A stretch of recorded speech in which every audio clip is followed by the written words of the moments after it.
Hi hello friends, మనము యాక్చువల్గా daily GK conduct చేస్తున్నాము. కాకపోతే ఈ నూతన సంవత్సరం రావడం కొంచెం వర్క్స్ ఉండడం వల్ల నేను పెట్టలేకపోయాను కొన్ని వీడియోస్. అయితే ఎనీవే ఇకపై మనము డైలీ జీకేని అయితే కండక్ట్ చేద్దాం. ఎందుకంటే మనకి రాబోయే EPPSC, TSPSC, SI, constable, group D ఇవన్నీ కూడా రాబోతున్నాయి. వీటన్నింటికి మనం రెడీగా ఉండాలంటే సో ఇండియన్ పాలిటిక్స్ సంబంధించి, జనరల్ సైన్స్కి సంబంధించి అండ్ అంతేకాకుండా జనరల్ నాలెడ్జ్ కావచ్చు, సో కరెంట్ అఫైర్స్ కావచ్చు, ఎప్పటికప్పుడు మన ఛానల్లో అప్డేట్ చేస్తూ ఉంటాను. అఫ్కోర్స్ కరెంట్ అఫైర్స్ అనేవి డైలీ అప్డేట్ చేస్తాను, చూడకపోవచ్చు. కరెంట్ అఫైర్స్ అనేవి చాలా మెయిన్ రోల్ పోషిస్తాయి in competitive jobs. Very very important. Okay, so ఎప్పటికప్పుడు అప్డేట్ అవ్వడం చాలా మంచిది అండ్ మన ఛానల్లో ఉంటాయి. అయితే మనం ఈరోజు ఈ వీడియోలోకి వెళ్ళే ముందు చూడండి, సో అన్అకాడమీ గురించి అందరికీ ఐడియా ఉంటుంది కదా. So India's largest learning platform అనమాట. ఎవరైతే ఎస్ఐ, కానిస్టేబుల్, ఏపీపీఎస్సీ, టీఎస్పీఎస్సీకి ప్రిపేర్ అవుతున్నారో వాళ్ళు టాప్ టీచింగ్ చేత మనకైతే క్లాసెస్ అయితే ప్రొవైడ్ చేయబోతున్నారు. సో వీళ్ళు న్యూ ఇయర్ రిజల్యూషన్ కింద 1 to 7th అనేది ఒక స్పెషల్ క్లాసెస్ ఫెస్టివల్ అయితే స్టార్ట్ చేశారు. అండ్ అంతేకాకుండా ఇక్కడ మీరు బాగా చూసుకున్నట్టయితే 27th December to 8th January science and technology series అయితే డాక్టర్ మల్లీశ్వర్ అని ఆవిడైతే కండక్ట్ చేయడం జరుగుతుంది. సో అంతేకాకుండా వీళ్ళు ఒక కోడ్ అండి, EDU10 అనే కోడ్ వాడితే సో మన యొక్క ఛానల్ ద్వారా వీళ్ళు కొన్ని ఫ్రీ క్లాసెస్ అయితే ప్రొవైడ్ చేస్తున్నారు. ఆ ఫ్రీ క్లాసెస్ అయితే అన్లాక్ చేసుకోవచ్చు EDU10 అనే కోడ్ వాడడం వల్ల, గుర్తుపెట్టుకోండి. ఓకేనా. సో అంతేకాకుండా మనకి వీళ్ళు రిజల్యూషన్ కింద సో అప్కమింగ్ బ్యాచెస్ కోర్స్ ఏంటంటే లక్ష్యము, రక్షకు. లక్ష్యం అనేది గ్రూప్స్కి సంబంధించి అండ్ సాక్ష్యం అనేది ఎస్ఐ, కానిస్టేబుల్కి సంబంధించి. అయితే మీరు సబ్స్క్రైబ్ చేసేటప్పుడు మన యొక్క ఛానల్ EDU10 అనే ఒక కోడ్ వాడితే మీకు ఈ యొక్క సబ్స్క్రిప్షన్లో 10% డిస్కౌంట్ అయితే వస్తుంది. అయితే వీళ్ళు డైలీ T20 అనే పేరుతో ఛాంపియన్షిప్కి సంబంధించిన ఒక టెస్ట్ అయితే కండక్ట్ చేస్తారు ఎవ్రీడే నైట్ 8 PM అండ్ 8:30కి వచ్చేసి టెస్ట్ అనాలిసిస్ ఉంటుంది వాళ్ళు పెట్టిన టెస్ట్కి. అయితే ఇందులో ఎవరైతే టాప్గా నిలుస్తారో, టాపర్ అవుతారో డైలీ T20లో వాళ్ళకి 1 month free APPSC, TSPSC subscription అయితే ఉంటుంది. అంతేకాకుండా ఇక్కడ మీరు బాగా చూసుకున్నట్టయితే మాక్ టెస్ట్ ఛాంపియన్షిప్స్ కండక్ట్ చేస్తున్నారు ఎస్ఐ, పోలీస్, కానిస్టేబుల్కి సంబంధించి. ఇది వచ్చేసి మనకి January 17th, 24th, 31st ఉంటుంది. సో పార్టిసిపేట్ చేయాలనుకునే వాళ్ళు వచ్చేసి మార్నింగ్ 10 AM స్టార్ట్ చేస్తారు అండ్ అనాలిసిస్ వచ్చేసి 3 PMకి ఉంటుంది. అంతేకాకుండా వీళ్ళు 2020 ఇయర్ ఎండ్ మ్యారథాన్ అయితే స్టార్ట్ చేశారు. అది కూడా దానికి సంబంధించి కూడా ఆల్రెడీ ఈవెంట్ అయ్యింది. అంతేకాకుండా మీరు ఏపీపీఎస్సీలో సంబంధించి టీఎస్పీఎస్సీ కావచ్చు క్లాసెస్కి మీరు సబ్స్క్రిప్షన్ తీసుకోవాలంటే ఇక్కడ ప్లాన్స్ ఉన్నాయి చూడండి. సో ఈ ప్లాన్స్లో మరి EDU10 అనే కోడ్ వాడడం వల్ల మీకు 10% డిస్కౌంట్ వస్తుంది. అంతేకాకుండా ఇక్కడ మీరు చూసుకున్నట్టయితే సబ్స్క్రైబ్ చేసుకునేటప్పుడు మీకు ఎన్ని మంత్స్ కావాలి ఎంత అనేది ఇక్కడ ప్రైస్ కూడా వస్తుంది. అట్ ది సేమ్ టైం మీరు అమౌంట్ డైరెక్ట్గా కాకుండా ఈఎంఐలో కూడా పే చేసుకునే వెసులుబాటు అయితే ఉంది. అది కూడా ట్రై చేయండి. సో డిస్క్రిప్షన్లో మొత్తం లింక్స్ ఇస్తాను, అక్కడ నుండి క్లిక్ చేసి అండ్ మీరు ఒకసారి ట్రై చేయండి. చూడండి, ఇక్కడ మీరు బాగా గుర్తుపెట్టుకోవాలి, న్యాయశాఖ క్రియాశీలత అంటే ఏమిటి, న్యాయశాఖ క్రియాశీలత అంటే ఏంటి అని క్వశ్చన్ అడుగుతాడు. ఆన్సర్ చూసుకున్నట్టయితే ప్రభుత్వ శాఖ నిర్ణయాన్ని న్యాయశాఖ పునర్సమీక్షించడం. ప్రభుత్వ శాఖ ఉంటుంది కదా, దాన్ని ఆ యొక్క నిర్ణయాన్ని న్యాయశాఖ పునర్సమీక్షించడమే న్యాయశాఖ క్రియాశీలత అంటారు. ఓకే, నెక్స్ట్ వచ్చేసి 5వ షెడ్యూల్లోని అంశాలు దేనికి సంబంధించినవి. అయితే రాజ్యాంగంలో ప్రొవైడ్ చేసిన 5వ షెడ్యూల్లో ఆ యొక్క అంశాలు కింద వాటిలో దేనికి సంబంధించి ప్రొవైడ్ చేయడం జరిగింది అని అడుగుతున్నారు. గుర్తుపెట్టుకోండి, 5వ షెడ్యూల్ అనగానే షెడ్యూల్డ్ ప్రాంతాలు, తెగల పాలనకు సంబంధించింది. ఓకేనా. సో ఇక్కడ మనకి షెడ్యూల్డ్ అంటే ఎవరండి, షెడ్యూల్డ్ క్యాస్టెస్ అని, షెడ్యూల్డ్ ప్రాంతాలు కావచ్చు, సో షెడ్యూల్డ్ తెగలు, ఒక ట్రైబల్స్ అనమాట, ST, వీళ్ళకి సంబంధించి వాళ్ళ యొక్క పాలన అంటే వాళ్ళని మనం ఏ విధంగా పాలించాలి అనే విషయాన్ని సో రాజ్యాంగంలో 5వ షెడ్యూల్ చెప్పడం జరిగింది. ఓకే, అండ్ నెక్స్ట్ క్వశ్చన్ వచ్చేసి క్రింద ఏ హక్కును అంబేద్కర్ రాజ్యాంగ హృదయం ఆత్మగా అభివర్ణించారు. ఏ హక్కును అంటే అంబేద్కర్ గారు రాజ్యాంగంలో, అంబేద్కర్ గారు రాజ్యాంగ హృదయము ఆత్మగా ఏ హక్కును అభివర్ణించారు. సో ఆన్సర్ చూసుకున్నట్టయితే రాజ్యాంగ పరిహారపు హక్కు అండి, పరిహారపు హక్కు. ఓకే, ఇది నెక్స్ట్ రాజ్యాంగంలోని ఇటీవల చేర్చిన ఆర్టికల్ 43B అనేది కింద దేనికి సంబంధించింది, ఇది గుర్తుపెట్టుకోండి. సో మనకి ఇప్పటికప్పుడు రాజ్యాంగంలో చేర్పులు మార్పులు జరుగుతూనే ఉంటాయి. అలాగే రీసెంట్గా జరిగిన రాజ్యాంగం మార్పులో సో ఆర్టికల్ 43B అనేది దేనికి సంబంధించింది. ఆన్సర్ చూసుకున్నట్టయితే సహకార సంఘాలను ప్రోత్సహించడానికి ఏర్పాటు చేశారనమాట. ఓకే, ఆర్టికల్ 43B సహకార సంఘాలు. నెక్స్ట్ వచ్చేసి సహకార సంఘాలు అంటే మీకు డౌట్ ఏమీ రాకపోవచ్చు. ఇప్పుడు మీరు చూసుకున్నట్టయితే మీరుండే స్థానిక ప్రదేశాల్లో కొన్ని సంస్థలు ఫ్రీ లైక్ ఏంటంటే మిషన్ కుట్టింగ్ కావచ్చు, ఎంబ్రాయిడింగ్ కావచ్చు, లేడీస్కి అండ్ బాయ్స్కి వచ్చేసి మొబైల్ సర్వీసింగ్, రిపేరింగ్ ఇలాంటివన్నీ చేస్తూ ఉంటారు, నేర్పిస్తూ ఉంటారు. వాటినే సహకార సంఘాలు అంటారు. సహకారం అంతేకాకుండా వ్యవసాయ సహకార రంగాలు ఉంటాయి, చాలా స్ట్రీమ్స్ ఉంటాయి ఇందులో కూడా. ఓకే, అయితే 43B అనేది ఆర్టికల్ ఈ సహకార సంఘాలను ప్రోత్సహించడానికి సంబంధించినది. నెక్స్ట్ 5th వన్ అండి, క్రింద వాక్యకు సంబంధించి సరైనవి. ఆర్టికల్ 356 ప్రకారము ఒక రాష్ట్రంలో అత్యవసర పరిస్థితిని ఏడాది మించి కొనసాగించాలంటే ఏం చేయాలి? సరైనవి ఏంటో చెప్పాలి కింద వాక్యాల్లో. సో ఆన్సర్ చూసుకున్నట్టయితే ఇక్కడ ABCD ఇచ్చారు కదా, ఆన్సర్ చూసుకున్నట్టయితే సి రైట్ అండి. 3 ఈజ్ రైట్ ఆన్సరు. సి అంటే రాష్ట్రంలోని అసెంబ్లీ ఎన్నికలు నిర్వహించడం కష్టమని కేంద్ర ఎన్నికల సంఘం నిర్ధారించాలి. అర్థమైంది కదా. సో ఈ యొక్క మీరు గుర్తుపెట్టుకోండి, ఆర్టికల్ 356 ప్రకారం ఒక రాష్ట్రంలో అత్యవసర పరిస్థితిని ఏడాది మించి కొనసాగించాలంటే ఏం చేయాలి? అక్కడ ఆ రాష్ట్రంలో అసెంబ్లీ ఎన్నికలు నిర్వహించడం కష్టమని కేంద్ర ఎన్నికల సంఘం నిర్ధారించాలి. అదనమాట, అప్పుడు అది అత్యవసర పరిస్థితి కింద ఇంకా ఎక్స్ప్లెయిన్ చేయొచ్చు. నెక్స్ట్ 6th వన్ అండి, చూడండి. ఒక రాజకీయ పార్టీకి చెందిన శాసనసభ్యుడు క్రింద ఏ పరిస్థితుల్లో తన శాసన సభ్యతత్వానికి అనర్హుడు అవుతాడు, అంటే అన్క్వాలిఫైడ్ అవుతాడు? ఆ పార్టీకి చెందిన శాసనసభ్యుడు కింద ఏ పరిస్థితుల్లో ఆ శాసన సభ్యతత్వానికి అతను అన్క్వాలిఫై అవుతాడు? ఓకే, తన పార్టీ నుంచి బహిష్కరణ గురైనప్పుడు, తన పార్టీ నుంచి స్వచ్ఛందంగా బహిష్కరణకు గురైనప్పుడు, తన పార్టీ జారీ చేసిన విప్నకు వ్యతిరేకంగా శాసనసభలో ఓటు వేసినప్పుడు, లేదా అతను అటెండ్ కాలేనప్పుడు ఆ టైంలో. సో 6th వన్ ఆన్సర్ చూసుకున్నట్టయితే 2 అండి, బి అండ్ సి అంటే బి ఏంటి? తన పార్టీ నుంచి స్వచ్ఛందంగా అతను బహిష్కరణకు గురైనప్పుడు, అంటే తనకు తానే బయటకు వచ్చేసినప్పుడు. నెక్స్ట్ తన పార్టీ జారీ చేసిన విప్నుకు వ్యతిరేకంగా శాసనసభలో ఓటు వేసినప్పుడు, లేదా ఆ యొక్క విప్పు ప్రవేశపెట్టినప్పుడు అతను అటెండ్ కాలేనప్పుడు. సో ఆ యొక్క పార్టీకి చెందిన శాసనసభ్యుడు సో తన శాసన సభ్యతత్వానికి సో అనర్హుడు అవుతాడనమాట. అంటే ఎమ్మెల్యే, శాసనసభ అంటే ఎమ్మెల్యేలు ఉంటారు కదా, అతను అన్క్వాలిఫై అవుతాడనమాట ఆ పార్టీకి సంబంధించి.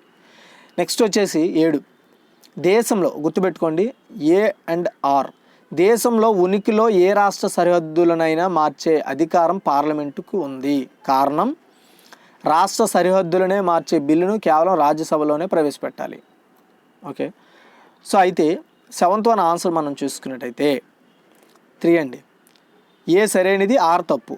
ఓకేనా. సో దేశంలో ఉనికిలో ఏ రాష్ట్ర సరిహద్దునైనా మార్చే అధికారము పార్లమెంటుకు ఉంది.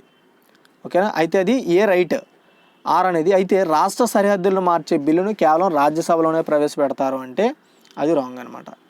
నెక్స్ట్ 8th వన్, కింద వాటిలో సరైనది. అఖిల భారత సర్వీసుల నిబంధనలు రాజ్యాంగంలో స్పష్టంగా పేర్కొన్నారు. జాతీయ అభివృద్ధి మండలి ప్రస్తావన రాజ్యాంగంలో లేదు. స్టాంప్ డ్యూటీని కేంద్రం విధిస్తుంది, రాష్ట్రాలు వాటిని వసూలు చేసి వినియోగించుకోవచ్చు. అండ్ ఇందులో సరైనది ఏంటో మనం చెప్పాలి. ఓకే, 8th వన్ ఆన్సర్ మనం చూసుకున్నట్టయితే ఏబిసిలు ఇప్పుడు చెప్పిన 3 రైటే. అఖిల భారత సర్వీసులు నిబంధనలు రాజ్యాంగంలో స్పష్టంగా పేర్కొన్నారు. అండ్ అంతేకాకుండా జాతీయ అభివృద్ధి మండలి ప్రస్తావన రాజ్యాంగంలో అనేది లేదు. అండ్ స్టాంప్ డ్యూటీని కేంద్రం విధిస్తుంది, ఆ రాష్ట్రాలు వాటిని వసూలు చేసుకొని ఆ రాష్ట్ర ప్రభుత్వాలు వాడుకోవచ్చు, ఆర్థికంగా బలపడవచ్చు. నెక్స్ట్ 9, జాతీయ అత్యవసర పరిస్థితి విధించిన కాలంలో రాజ్యాంగంలోని ఏ ఆర్టికల్ను సస్పెండ్ చేయడానికి వీల్లేదు. ఇప్పుడు మన ఇండియా ఉందనుకోండి, మన ఇండియాలో ఎమర్జెన్సీని ప్రకటించినప్పుడు రాజ్యాంగంలో ఏ ఆర్టికల్ని సస్పెండ్ చేయడానికి అవకాశం లేదు. ఆన్సర్ చూసుకున్నట్టయితే ఆర్టికల్ 21. ఓకే, నెక్స్ట్ 10, 1998 అసెంబ్లీ సాధారణ ఎన్నికల్లో ఎలక్ట్రానిక్ ఓటింగ్ యంత్రాలను మొదటిసారిగా ఏ రాష్ట్రాల్లో ఉపయోగించారు? ఇది చాలా ఇంపార్టెంట్ క్వశ్చన్. ఎప్పుడు? 1998లో. సో 10th వన్ వచ్చేసి ఆన్సరు మధ్యప్రదేశ్, రాజస్థాన్, హిమాచల్ ప్రదేశ్. ఈ 3 రాష్ట్రాల్లో ఫస్ట్ టైం అసెంబ్లీ ఎన్నికల్లో ఓటింగ్ యంత్రాలను వాడారనమాట. అది కూడా 1998లో. ఇప్పటికీ ఐ థింక్ 23 years అవుతుంది. నెక్స్ట్ వచ్చేసి అండ్ తప్పుగా వచ్చింది ఆన్సర్ వచ్చేసి మనకి డి, మధ్యప్రదేశ్, రాజస్థాన్, ఢిల్లీలో వాడారండి. మధ్యప్రదేశ్, రాజస్థాన్, హిమాచల్ ప్రదేశ్ కాదు, మధ్యప్రదేశ్, రాజస్థాన్, ఢిల్లీలో వాడారు. ఓకే, గుర్తుపెట్టుకోండి. యాక్చువల్గా నేను కింద ఆప్షన్లు మిస్ చేశాను. ఆన్సర్ వచ్చేసి డి అంటే మధ్యప్రదేశ్లో, రాజస్థాన్లో, ఢిల్లీలో 1995లో జరిగిన అసెంబ్లీ ఎన్నికలు. సో అసెంబ్లీ అంటే రాష్ట్ర ప్రభుత్వాన్ని ఏర్పాటు కోసం జరిగిన ఎన్నికల్లో ఫస్ట్ టైం మన ఇండియాలో ఎలక్ట్రానిక్ ఓటింగ్ యంత్రాలను వాడడం జరిగింది. నెక్స్ట్ కింద వాటిలో సరైన వాటిని గుర్తించండి. ఓకేనా, సో సరైన వాటిని గుర్తించమని చెప్తున్నారు. అయితే రాజ్యసభ ప్రస్తుత సభానాయకుడు థావర్ చంద్ గెహ్లాట్. సో అండ్ లోక్సభలో ప్రస్తుత నాయకుడు నరేంద్ర మోదీ, రాజ్యసభలో ప్రస్తుత నాయకుడు వెంకయ్య నాయుడు, లోక్సభలో ప్రస్తుత సభానాయకుడు రాజ్నాథ్ సింగ్. అయితే ఇక్కడ మనం ఈజీగా చెప్పొచ్చు కింద వాటిలో సరైన వాటిని గుర్తించండి అంటే 11 వచ్చేసి సి ఈజ్ రైట్ ఆన్సర్ అండి. ఓకేనా, సి ఈజ్ రైట్ ఆన్సర్ గుర్తుపెట్టుకోండి. సో 11 మనం చూసుకున్నట్టయితే 4th one AB. Okay, so లోక్సభలో ప్రస్తుత సభానాయకుడు రాజ్నాథ్ సింగ్ అండ్ రాజ్యసభ ప్రస్తుత సభానాయకుడు వచ్చేసి దావర్చంద్ గెహ్లాట్. ఓకే, గుర్తుపెట్టుకోండి. యాక్చువల్గా వచ్చేసి next national capital territory of ఢిల్లీలో రాజ్యాంగ ప్రక్రియ విఫలమైతే తీసుకోవాల్సిన చర్యలను కింద ఏ అధికారం తెలుపుతుంది? Okay, national capital territory of ఢిల్లీలో రాజ్యాంగ ప్రక్రియ విఫలమైతే తీసుకోవాల్సిన చర్యలను కింద ఏ అధికారం తెలుపుతుంది అంటే 12 మనం చూసుకున్నట్టయితే 3 అండి.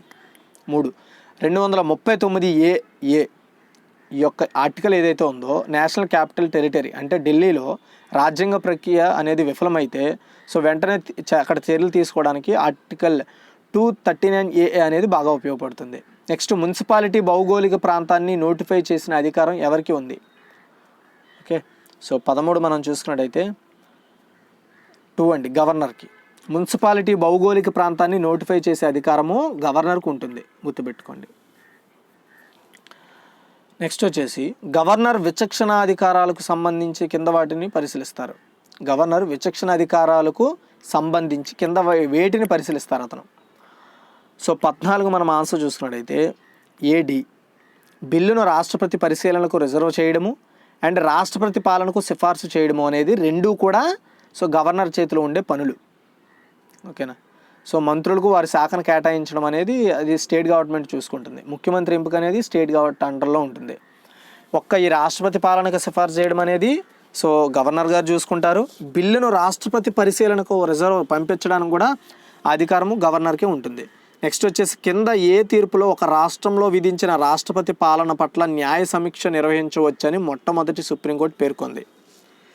ఓకే, గుర్తుపెట్టుకోండి. ఏ తీర్పులో ఇప్పుడు రాష్ట్రపతి పాలన విధించినప్పుడు సో న్యాయ సమీక్ష నిర్వహించవచ్చు ఆ టైంలో కూడా ఫస్ట్ టైం సుప్రీంకోర్టు ఏ కేసులో చెప్పిందంటే 15 మనం చూసుకున్నట్టయితే SR Bommai versus union of India. ఓకేనా, 1994లో జరిగిన SR Bommai versus union of India అనే ఒక కేసులో సుప్రీంకోర్టు ఏం చెప్పిందంటే సో రాష్ట్రపతి పాలన పట్ల న్యాయ సమీక్ష ఖచ్చితంగా చేయొచ్చు, నిర్వహించవచ్చు, అలాంటి ఒక అధికారం ఉంటుంది అని ఒక మొట్టమొదటి సుప్రీంకోర్టు చెప్పింది తన తీర్పులో. నెక్స్ట్ 16 ఇన్ఫర్మేషన్ టెక్నాలజీ చట్టం 2000 గుర్తుపెట్టుకోండి. ఇన్ఫర్మేషన్ టెక్నాలజీ చట్టం 2000లోని ప్రకరణ 66Aని supreme court Shreya Singhal versus union of India కేసులో క్రింద ప్రాథమిక హక్కుకు భంగం వాటిల్లేదిగా ఉందని కొట్టేసింది. గుర్తుపెట్టుకోండి. ఏ చట్టం అంటే ఐటీ యాక్ట్ 2020లో 66Aని supreme court Shreya Singhal versus union of India కేసులో అది ఒక ప్రాథమిక హక్కుకు భంగం కలిగించిందని కొట్టేసింది. ఆన్సర్ మనం చూసుకున్నట్టయితే 16 సమాచార హక్కు అండి. ఓకే, దీనికి సో సమాచార హక్కుకు భంగం కలిగించిందని ఆ కేసుని అయితే కొట్టేయడం జరిగింది. సో నెక్స్ట్ 17 ప్రముఖ కేసులు వాటి ముఖ్య విషయాలను జతపరచాలని చెప్తున్నారు. అంటే ఇక్కడ మనకు కొన్ని కేసులు ఇచ్చారు, ఆ కేసులు దేనికి సంబంధించి జరిగాయి అనేది ఇక్కడ మనకు అడుగుతున్నాడు. అయితే మనం ఇక్కడ చూసుకున్నట్టయితే చూడండి 17 మీకు క్లారిటీగా ఎక్స్ప్లెయిన్ చేస్తాను, సో కన్ఫ్యూజ్ అవ్వకుండా చూడండి. First A K Gopalan versus state of Madras, ఇది వచ్చేసి మనకి ప్రెవిడెంట్ డిటెన్షన్లో జరిగింది ఈ కేసు. తర్వాత Maneka Gandhi versus UOI, so ఇది మనం చూసుకుంటే వ్యక్తిగత స్వేచ్ఛకు సంబంధించిన జరిగిన case. And S R Bommai versus UOI, ఇది మనం చూసుకున్నట్టయితే రాష్ట్రపతి పాలనకు సంబంధించిన case. Next Indira Sawhney versus UOI, ఈ కేసు మనం చూసుకున్నట్టయితే రిజర్వేషన్లకు సంబంధించిన కేసు. ఇలా గుర్తుపెట్టుకోవాలి. ఇక్కడ మనకు 4 క్వశ్చన్లు కవర్ అవుతాయండి. AK Gopal versus state of Madras దేనికి జరిగింది, మేనకా గాంధీ వర్సెస్ సంబంధించిన దేనికి సంబంధించిన కేసు, ఎస్ఆర్ బొమ్మాయి వర్సెస్ అనేది దేనికి సంబంధించిన case, Indira Sawhney versus case దేనికి సంబంధించిన కేసు అని అడుగుతారు. ఇక్కడే మనం చాలా ఇంపార్టెంట్గా మనం కవర్ చేసుకోగలగాలి. నెక్స్ట్ సుప్రీంకోర్టుకి సంబంధించింది సరైనవి ఏంటో చెప్పాలి ఇందులో. ఓకే, సో 18 ఆన్సర్ మనం చూసుకున్నట్టయితే ఓకేనా ఏబిడి అండి సరైనవి. ఏబిడి అంటే దీనికి దేశంలోని ఏ కోర్టు లేదా ట్రిబ్యునల్ నుంచి అయినా అప్పీళ్లు స్వీకరించే అధికారం ఉంది దేనికి, సుప్రీంకోర్టుకి. అండ్ రాష్ట్రపతి అడిగే ఏ వాస్తవ ప్రశ్న లేదా చట్టపరమైన అంశాలపైన సలహాపూర్వక అభిప్రాయాన్ని చెప్పే అధికారం సుప్రీంకోర్టుకు ఉంది. దేశంలో అన్ని ఇతర కోర్టులకు సుప్రీంకోర్టు న్యాయ పరిధి శిరోధ్యారం, అంటే తల లాంటిది అని అర్థం సుప్రీంకోర్టు అనేది. ఓకే, సో ఇందులో మీరు చెప్తున్నాను చూడండి, సింపుల్గా చెప్పాలంటే మీరు 3 క్వశ్చన్లు కవర్ చేయొచ్చు దీని ద్వారా ఇంకా. ఓకే, ఇలా నెక్స్ట్ వచ్చేసి కింద వాటిలో సరైనది ఏంటో చెప్పాలి. సో 19th మనం చూసుకున్నట్టయితే చూడండి క్లారిటీగా ఒకసారి మీకు ఎక్స్ప్లెయిన్ చేస్తాను, ఎక్స్ప్లెయిన్ చేసే మీకు చెప్పడం జరుగుతుంది, మీరేం కన్ఫ్యూజ్ అవ్వాల్సిన అవసరం లేదు. ఇందులో సరైనవి ఏంటో చెప్పాలి. జాతీయ షెడ్యూల్డ్ కులాలు కమిషన్ అనేది ఒక చట్ట సంస్థ, జాతీయ మహిళా కమిషన్ ఒక రాజ్యాంగ సంస్థ, జాతీయ షెడ్యూల్డ్ తెగల కమిషన్ ఒక రాజ్యాంగ సంస్థ, జాతీయ వెనుకబడిన తరగతుల కమిషన్ ఒక చట్ట సంస్థ. అయితే మనం 19 ఆన్సర్ చూసుకున్నట్టయితే సిడి 2 రైట్ అండి. C and D 2 right. అంటే జాతీయ షెడ్యూల్డ్ తెగల కమిషన్ అంటే మన ఇండియాలో ఉన్న షెడ్యూల్డ్ కులాలు అంటే ఎస్టీకి సంబంధించిన కమిషను ఒక రాజ్యాంగబద్ధంగా ఏర్పడిన ఒక సంస్థ. అండ్ జాతీయ వెనుకబడిన తరగతులకు ఒక కమిషన్ ఏర్పాటు చేశారు, అది కూడా ఒక చట్టపరంగా ఏర్పడిన సంస్థ. అయితే జాతీయ షెడ్యూల్డ్ కులాల కమిషన్ అనేది చట్ట సంస్థ కాదు, అండ్ జాతీయ మహిళా కమిషన్ అనేది ఒక రాజ్యాంగ సంస్థ కాదు. అయితే మనం సిడీలు మాత్రమే ఇక్కడ ఇచ్చిన వాటిలో రైట్. అంటే మనం ఇక్కడ ఇంకా 2 క్వశ్చన్లు కవర్ చేయొచ్చు అండి, ఇక్కడ ఒకటి ఇది ఒకటి, 2 క్వశ్చన్లు కవర్ చేయొచ్చు ఇలా. నెక్స్ట్ కింద వాటిని జతపరచండి అని అడుగుతున్నాడు. ఓకే, సో చాలా జాగ్రత్తగా వినండి, నేను జతపరుస్తాను, జాగ్రత్తగా వినండి. Okay, 20th question. ఆర్టికల్ 330 అనేది చట్టసభల్లో షెడ్యూల్డ్ కులాలు తెగలు ప్రాతినిధ్యం కోసం ఒక రిజర్వేషన్ అనమాట, ఆర్టికల్ 330 అనేది. నెక్స్ట్ బి అనేది ఆర్టికల్ 17 అనేది అంటరానితనాన్ని నిర్మూలించడం కోసం ఏర్పాటైన ఆర్టికల్. నెక్స్ట్ ఆర్టికల్ 23 అనేది సో వ్యభిచారానికి నిషేధానికి సంబంధించిన ఆర్టికల్ 23. అండ్ నెక్స్ట్ ఆర్టికల్ 24 అనేది బాల కార్మికులను నిషేధించే ఆర్టికల్, అది ఆర్టికల్ 23. ఇక్కడ మీరు బాగా గుర్తుపెట్టుకోండి. ఓకే, సో ఆర్టికల్ 330 అనగానే చట్టసభలకు సంబంధించిన క్వశ్చన్గా గ్యాదర్ చేయొచ్చు. నెక్స్ట్ వచ్చేసి ఆర్టికల్ 17 అనేది మనం చూసుకున్నట్టయితే అంటరానితన నిర్మూలనకు ఒక క్వశ్చన్ కింద తీసుకోవచ్చు. అండ్ ఆర్టికల్ 23 అనేది మనం చూసుకుంటే వ్యభిచార నిషేధం కింద తీసుకోవచ్చు. అండ్ ఆర్టికల్ డి అనేది 24 అంటే సో బాల కార్మికులు నిషేధించే విధంగా, ఇలా మనకి 4 క్వశ్చన్లు కవర్ చేయొచ్చు అనమాట. నెక్స్ట్ ఎన్నికల సంఘం విధులకు సంబంధించి సరైనది ఏంటో చెప్పాలి. ఎన్నికల సంఘం, సో ఎన్నికల సంఘం అనేది దేశం మొత్తం మీద ఎన్నికల సమీక్ష చేపడుతుంది, ఎన్నికలు నిర్వహిస్తుంది, ఎన్నికల్లో అధికారాలని సో ప్రజల ముందుకి అధికారులు అంటే నాయకుల నుంచి వాళ్ళని అధికారులుగా మారుస్తుంది ఎన్నికల సంఘం అనేది. ఓకే, అంటే ఒక నాయకుడిని, మనకు కావాల్సిన నాయకుడిని ఏర్పాటు చేసుకోవడానికి ఉపయోగపడేది ఎన్నికల సంఘము. అయితే మనము ఇక్కడ బాగా చూసుకున్నట్టయితే 21 ఆన్సర్ వచ్చేసి ఇక్కడ మనకు 4 ఆప్షన్లు ఇచ్చాడు. ఈ 4 ఆప్షన్లో రైట్ ఆన్సర్ వచ్చేసి ఏబిడి. ఓకేనా, ABD is right answer. ABD అంటే ఎలక్ట్రల్ రూల్స్ను రూపొందించడం ఎన్నికల సంఘం బాధ్యత. నెక్స్ట్ రాష్ట్రపతి ఉపరాష్ట్రపతి పదవులకు ఎన్నికలు నిర్వహించడం వచ్చేసి ఎన్నికల కమిషన్ బాధ్యత, ఈసీ. అండ్ పార్లమెంటు రాష్ట్రాల శాసనసభలకు ఎన్నికలు నిర్వహించడం బాధ్యత కూడా సో ఎన్నికల సంఘందే. ఓకే, అయితే so Lok Sabha speaker, Rajya Sabha deputy chairman పదవులను ఎన్నికలు నిర్వహించడం అనేది సో ఎన్నికల కమిషన్కి అస్సలు సంబంధం లేదు. అది సో ఎవరైతే మంత్రులుగా ఎన్నికయ్యారో సో వాళ్ళు మాత్రమే, సో ఎవరైతే మెంబర్ ఆఫ్ పార్లమెంట్కి ఎన్నికయ్యారో వాళ్ళు నిర్ణయం తీసుకుంటారు. సో మెజారిటీ ఆఫ్ వాళ్ళ సభలో వాళ్ళొక ఎలక్షన్ పెట్టుకుంటారు, దానికి ఈసీకి అసలు సంబంధం ఉండదు. ఓకే, అంటే బయట జరిగేదంతా కూడా ఈసీ చేతుల్లోనే జరుగుతుంది. అంటే ఇక్కడ కూడా మీరు ఒక 3 క్వశ్చన్లు కవర్ చేయొచ్చు ఈ విధంగా. అండ్ 4వ క్వశ్చన్ ఏంటంటే లోక్సభ స్పీకర్ని రాజ్యసభ స్పీకర్ సంబంధించిన ఎన్నికలు అనేవి ఈసీకి సంబంధం లేదు. ఇలా 4 క్వశ్చన్లు కవర్ చేయొచ్చు ఒక్క క్వశ్చన్తో మీరు ఇలా. నెక్స్ట్ రాజ్యాంగంలో ఆర్టికల్ 19(1) అండ్ ఏ ప్రకారం పౌరులకు ఏ రకమైన స్వేచ్ఛను ఇచ్చారు. ఓకే, ఆర్టికల్ 19(a) అనేది పౌరులకు ఏ రకమైన స్వేచ్ఛను ఇచ్చింది. సో 22 ఆన్సర్ చూసుకున్నట్టయితే వాక్ అండ్ భావ ప్రకటన స్వేచ్ఛ. వాక్ అంటే మాట్లాడడం అనేది ఒకటి. నెక్స్ట్ భావ అంటే మనం ఏం ఫీల్ అవుతున్నామో దాన్ని ప్రకటించే స్వేచ్ఛ మనకు ఉంది ఈ ఆర్టికల్ 19(1)(a) కింద. ఓకే, ఇది చాలా ఇంపార్టెంట్, గుర్తుపెట్టుకోండి. నెక్స్ట్ విద్యా హక్కు చట్టంలో లేనిదేంటి, కింద ఇవ్వబడిన దాంట్లో విద్యా హక్కు చట్టంలో లేనిది ఏంటి. ఓకే, సో 23 ఆన్సర్ వచ్చేసి చూడండి మీకు 23 4th అండి. ప్రైవేట్ స్కూళ్ళలో సీట్ల రిజర్వేషన్లు అనేది విద్యా హక్కు చట్టంలో లేదు. ఓకే, అయితే ఇక్కడ చట్టంలో అంశాలను ప్రైవేట్ విద్యాసంస్థలు చేయలేనప్పుడు కోర్టులు ఆశ్రయించవచ్చు. చట్టంలోని అంశాలను అధికారులు అమలు చేయకుంటే వారిపై ఫిర్యాదు చేయొచ్చు. 4 ఏళ్లలో పిల్లలకు నిర్బంధం ఉచిత విద్య అనేది. సో ఇవేవి అంటే ఇవన్నీ కూడా రాజ్యాంగంలో ఉన్నాయి. కానీ రాజ్యాంగంలో లేనిది ఏంటంటే, అది కూడా విద్యా హక్కు చట్టంలో లేనిది ఏంటి అంటే ప్రైవేట్ స్కూళ్ళల్లో సీట్ల రిజర్వేషన్లు అనేది లేనిది ఇది. ఓకే, సో అంటే ప్రైవేట్ స్కూళ్ళల్లో కూడా రిజర్వేషన్లు చూడకూడదని ఈ యొక్క అంటే చూడకూడదని విద్యా హక్కు చట్టం ఇండైరెక్ట్గా చెప్తోంది అనమాట. ఓకేనా. సో నెక్స్ట్ 24th అండి. సుప్రీంకోర్టు న్యాయ సమీక్ష అధికారానికి కలిగి ఉంది. న్యాయ సమీక్ష అధికారం అంటే ఏంటి? సో ఓకేనా. 24th ఆన్సర్ మనం చూసుకున్నట్టయితే 3 అండి, BC, B and C. Supreme court న్యాయ సమీక్ష అధికారాన్ని కలిగి ఉంది. అంటే న్యాయ సమీక్ష అధికారం అంటే ఏంటంటే మంత్రిమండలి విధులను సమీక్షించడము, రాష్ట్రపతికి సలహా ఇవ్వడమే న్యాయ సమీక్ష అధికారం అంటారు. ఓకే, గుర్తుపెట్టుకోవాలి.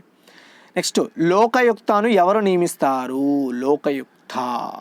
ఓకే, 25th ఆన్సర్ మనం చూసుకున్నట్టయితే గవర్నర్ అండి.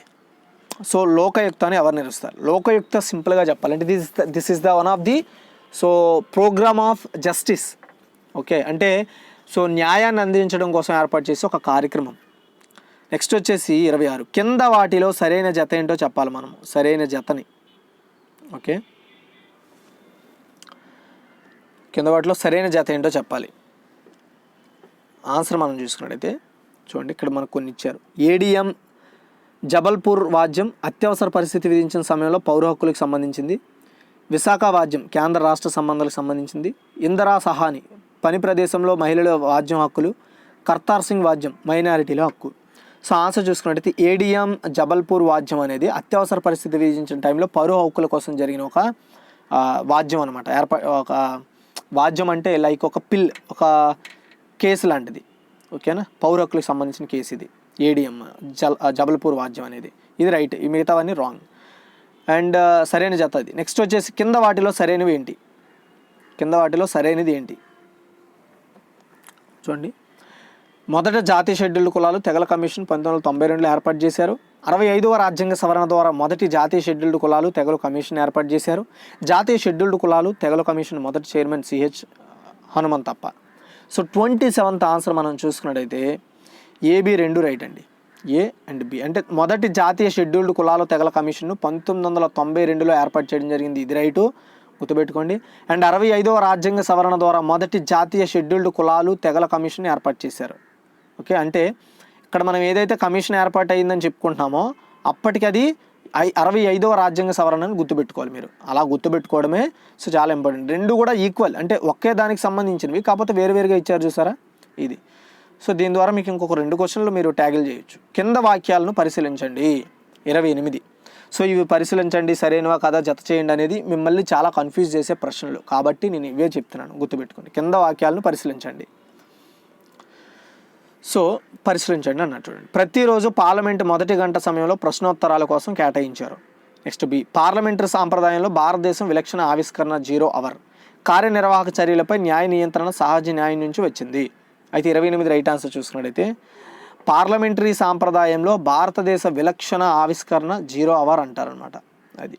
నెక్స్ట్ మనము 28 ఆన్సర్ చూసుకున్నట్టయితే ఏబిసి అంటే 3 రైటే, తప్పుగా చెప్పాను. ప్రతిరోజు కూడా పార్లమెంట్ మొదటి గంట అయితే సమయం ప్రశ్నోత్తరాల కోసం కేటాయించారు. అంతేకాకుండా పార్లమెంటరీ సాంప్రదాయాల్లో భారతదేశం విలక్షణ ఆవిష్కరణ కోసం 0 అవర్ని ఏర్పాటు చేశారు. కార్యనిర్వహణ చర్యలపై న్యాయ నియంత్రణ సహజ న్యాయం నుంచి వచ్చిందని చెప్పడం జరిగింది, గుర్తుపెట్టుకోండి. నెక్స్ట్ 29, కింద వాటిలో సరైనవి ఏంటో చెప్పాలి. విద్యా హక్కు చట్టం విద్యను ప్రాథమిక హక్కుగా ప్రకటించింది. విద్యా హక్కు చట్టం 2009లో ఆమోదించింది. 6 నుండి 14 సంవత్సరాల లోపు పిల్లలందరికీ ఉచిత నిర్బంధ విద్య ఇవ్వాలని విద్యా హక్కు చట్టం ప్రకటించింది. ఓకే, సో 29 మనం చూసుకున్నట్టయితే ఆన్సర్ వచ్చేసి ఏబీసీ అండి. ఏబీసీ 3 రైటే. సో ఇదంతా కూడా విద్యా హక్కు చట్టమే, ఒక రైట్ టు ఎడ్యుకేషన్ కిందగా వస్తుంది. విద్యా హక్కు చట్టం విద్యను ప్రాథమిక హక్కుగా ప్రాథమిక అంటే మొదటి హక్కు అది అనమాట. ఫస్ట్ రైట్, నాకు ఎడ్యుకేషన్ కావాలనేది ఫస్ట్ రైట్ అని చెప్పడము. విద్యా హక్కు చట్టం అనేది 2009లో ఇంప్లిమెంటేషన్ చేశారు. ఈ విద్యా హక్కు చట్టంలో 6 నుండి 14 సంవత్సరాల లోపు పిల్లలందరికీ కూడా ఉచిత నిర్బంధ విద్య ఇవ్వాలనేది ఈ చట్టం చెప్పింది. ఓకే, 3 రైటే. నెక్స్ట్ 30 అండి. ఓకేనా, లాస్ట్ అండ్ ఫైనల్. హేతువు ఏ రాష్ట్ర జాబితాలోని అంశాలపై పార్లమెంటు చట్టం చేయొచ్చు. రాష్ట్ర జాబితాలోని అంశాలపై పార్లమెంటు చట్టం చేయొచ్చు. అండ్ రాజ్యసభ పార్లమెంట్లో భాగం. ఓకే, సో 30 వచ్చేసి రైట్ ఏందో మనం చెప్పాలి. ఓకేనా, సో రైట్ మనం చూసుకుంటే 30, ఇందులో మనం చూసుకుంటే 30 ఏఆర్ సరైనవి, రెండు రైటే. ఓకేనా, రెండు కూడా రైటే. అయితే ఏకు ఆర్ అనేది సరైనది కాదు, రెండు రైటే. కానీ ఏ అనే దానికి రాష్ట్ర జాబితాలో అంశాలపై పార్లమెంటు చట్టం చేయొచ్చు, రాజ్యసభ పార్లమెంటుకి భాగం అనేది సంబంధం లేని విషయం. ఓకేనా, సో అయితే రెండు రైటే. పార్లమెంటులో రాజ్యసభ అనేది ఒక పార్ట్, లోక్సభ అనేది ఒక పార్ట్, రెండు కలిపితే పార్లమెంటు, ఇది రైటే. అండ్ రాష్ట్ర జాబితాలోని అంశాలపై పార్లమెంట్ అయితే చట్టం చేయొచ్చు, ఇది కూడా రైటే. అయితే ఈ రెండు కూడా ఒకే దానికి సంబంధించినవి కాదు అనేది రైట్. ఓకేనా, గుర్తుపెట్టుకోండి. సో ఇదిగా ఈరోజు ఒక టోటల్ ఇండియన్ పాలిటీ అనమాట, చాలా ఉపయోగపడుతుంది మనం. సో ఈ కాన్స్టిట్యూషన్ అంటే రాజ్యాంగంలో చట్టాలు కావచ్చు, చట్టాల గురించి కావచ్చు, ఆర్టికల్స్ గురించి కావచ్చు, కేసెస్ గురించి కావచ్చు, సుప్రీంకోర్టు తీర్పుల గురించి కావచ్చు, ఎప్పటికప్పుడు మనం అప్డేట్లో ఉండడం చాలా మంచిది. At the same time and ఇందులో ది బెస్ట్ క్వశ్చన్ ఏమనిపించిందో కామెంట్ సెక్షన్లో కామెంట్ చేయండి. ఎలాంటి క్లాసెస్ ఇంకా మనం ఫ్యూచర్లో చేద్దాం. And finally thanks for watching guys.